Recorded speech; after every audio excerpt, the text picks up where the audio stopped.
টাকা জমা করে একটা গরু সবাই মিলে দিবে, এই পদ্ধতি রাসূল সাল্লাল্লাহু আলাইহি সাল্লামের নয়।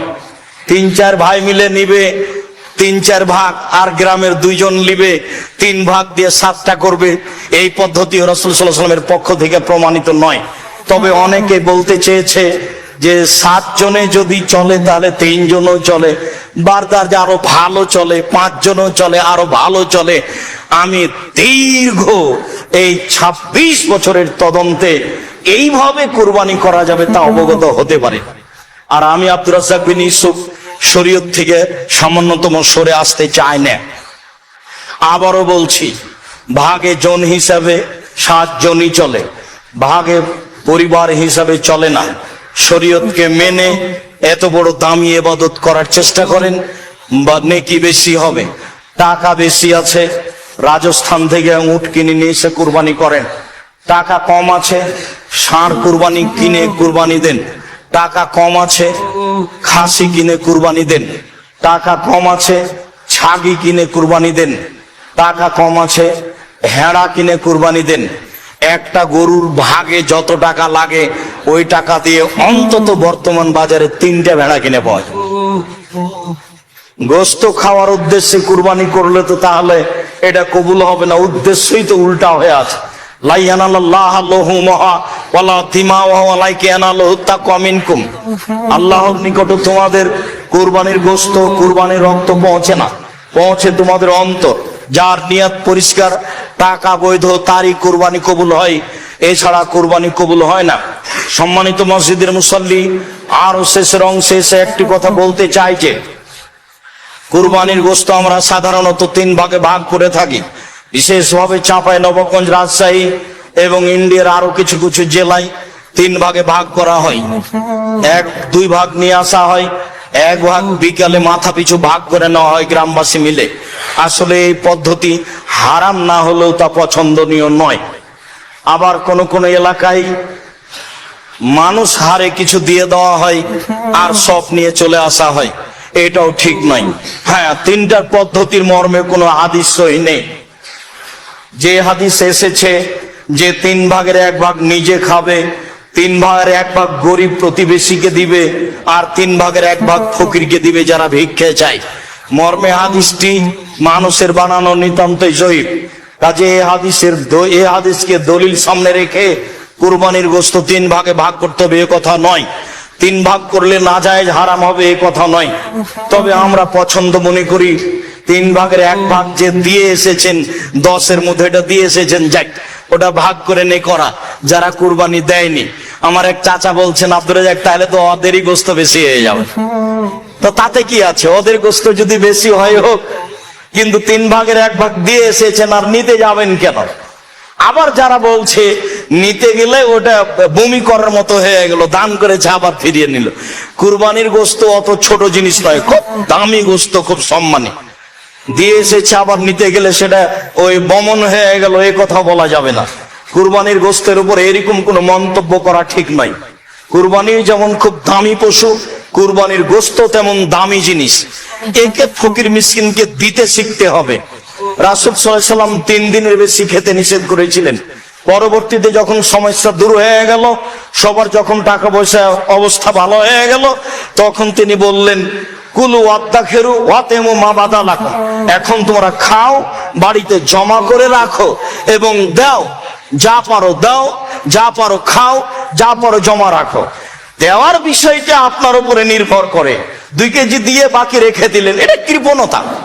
কৃপণতা করে আপনি সফল হতে পারবেন না। অথচ 100 জন নেওয়ার জন্য আছে, কেউ নেওয়ার জন্য নেই, তা আপনি সবই রেখে দিলেন, ভালো কথা, রাখেন। অনেকে নেওয়ার জন্য আছে, আপনি সেখানে 2 কেজি দিয়ে বাকি রেখে দিলেন, এটা স্পষ্ট কৃপণতা। এটা মানুষকে বুঝানো সহজ, আল্লাহকে বুঝানো সহজ নয়। কেননা দিতে হবে, এটা আল্লাহর আদেশ। আল্লাহ তাআলা বলছেন, ফাকুলু ওয়াতিমুল বাইস ওয়াল ফকির। তোমরা কুরবানির গোশত নিজেরা খাও, দুস্থ গরিব ফকির মিসকিনকে খেতে দাও, এটা আল্লাহর আদেশ। কুরবানির সাথে আকিকার কোনো সম্পর্ক নেই। আকিকা 7 দিনের দিনই দিতে হবে। 7 দিনের আগে বাচ্চা মারা গেলে আকিকা চলে না, 7 দিনের পরে আকিকা চলে না, এ কথাই ঠিক। 14 দিনে আকিকা চলে মর্মে হাদিস জয়ীফ, 21 দিনে চলে মর্মে হাদিস জয়ীফ, জীবনে কোনো একদিন চলে মর্মে হাদিস জয়ীফ।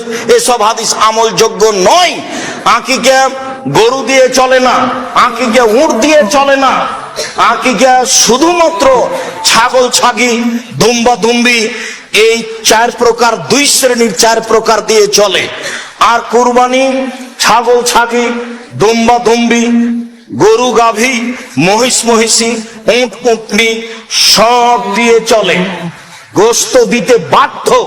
আশেপাশে যদি গরিব মানুষ না থাকে থাকে আর যদি না দেয় তাহলে এ গুনাহগার হবে, এ আল্লাহর আদেশকে মানেনি, এ কৃপণ, সে ক্ষতিগ্রস্ত হবে। আর আকিকার গোস্ত ব্যক্তিগত গোস্ত, সে খাবে কি দিবে সেটা তার ব্যাপার। আকিকা করে নেকি হয় না, আকিকা করে বাপের জিম্মেদারি নামে। আর কুরবানি হচ্ছে নেকির কাজ। কুরবানি অনেক বড় নেকির কাজ, যেসব মাধ্যম দিয়ে আল্লাহকে খুব বেশি সন্তুষ্ট করা যায় তার একটা বড় মাধ্যম হচ্ছে কুরবানি। সম্ভবপর মানুষ কুরবানি করার চেষ্টা করবে আল্লাহকে সন্তুষ্ট করার জন্য, এই কথাই ঠিক। আলোচনার শেষে এসে আরেকটি কথা, উম্মু সালমা রাদিয়াল্লাহু তাআলা আনহা বলেন, রাসূল সাল্লাল্লাহু আলাইহি সাল্লাম বলেছেন, মান রা হিলাল জিলহিজ্জা ওয়া আরাদা ইউজাহিয়া ফালা ইয়াখুজ মিন শারিহি ওয়ালা মিন আসফারিহি। কেউ যদি কুরবানির চন্দ্র দেখে তাহলে সে নখ চুল কাটতে পাবে না, এটা আল্লাহ রাসূলের আদেশ। যারা কুরবানি করবে তাদের উপরে এই আদেশ, এ কথাই ঠিক। ছেলে মেয়ে যদি না করে, নাও করতে পারে, তবে ছেলে মেয়ে যারা কুরবানি দিচ্ছে না তারা নখ কাটলে গুনাহগার হবে, এ কথা নয়। আর চন্দ্র উঠলে, কুরবানির চন্দ্র উঠলে গরু ছাগল জবে করা যাবে না, এ কথা মিথ্যা। গরু ছাগল জবে করতে পারবে না যে হজ করার জন্য ইহরাম বেঁধেছে সে। স্বাভাবিক মানুষ যেদিন হজের আলোচনা, আপনার জুলহিজ্জার আলোচনা আসবে, সেদিন আমরা আপনাদের সামনে বিস্তারিত বলবো।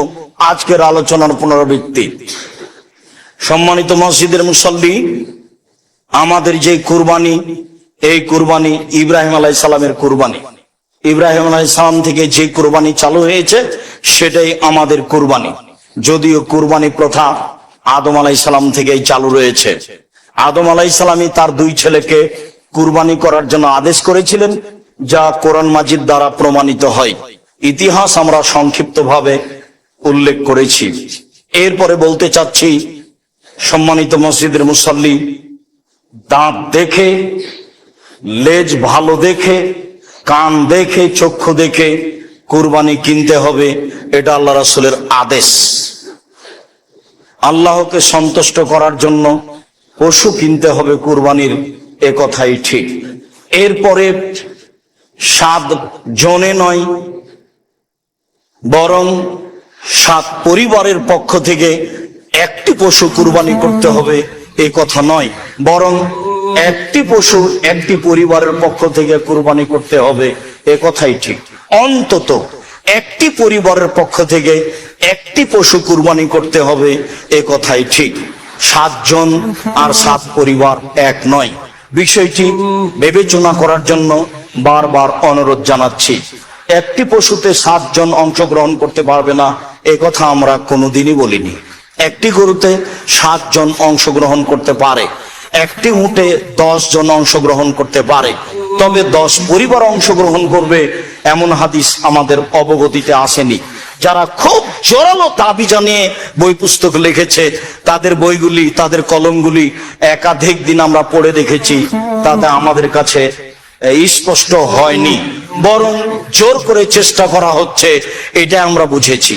সরাসরি যেটা প্রমাণ হচ্ছে সেটাই করলে ভালো হবে। একাধিক হাদিস রয়েছে, ব্যক্তি ও তার পরিবারের পক্ষ থেকে অন্তত একটি পশু কুরবানি করতে হবে। সম্মানিত মসজিদের মুসল্লি, কুরবানির গোশত 3 ভাগ করতে হবে, এ কথা নয়। 3 ভাগ করলে গুনাহ হবে, এ কথা নয়। তবে 3 ভাগ করে 1 ভাগ দিয়ে এসেছে, এটা না নেওয়াই ভালো। যারা কুরবানি করেনি, দিতে পারেনি, দেয়নি, তারাই ভাগ করে নেক, এ কথা ঠিক। কুরবানির গোশত আত্মীয় স্বজনকে দিতে হবে না, এটা নয়, দিতেই হবে, এ কথা নয়। কুরবানির গোশতে আত্মীয় স্বজন রক্ষা করতে হবে, এ কথা নয়। এই যে আম হচ্ছে, এখন চাঁপাইনবাবগঞ্জের মানুষ, রাজশাহীর মানুষ আত্মীয় স্বজনের বাড়ি আম পাঠিয়ে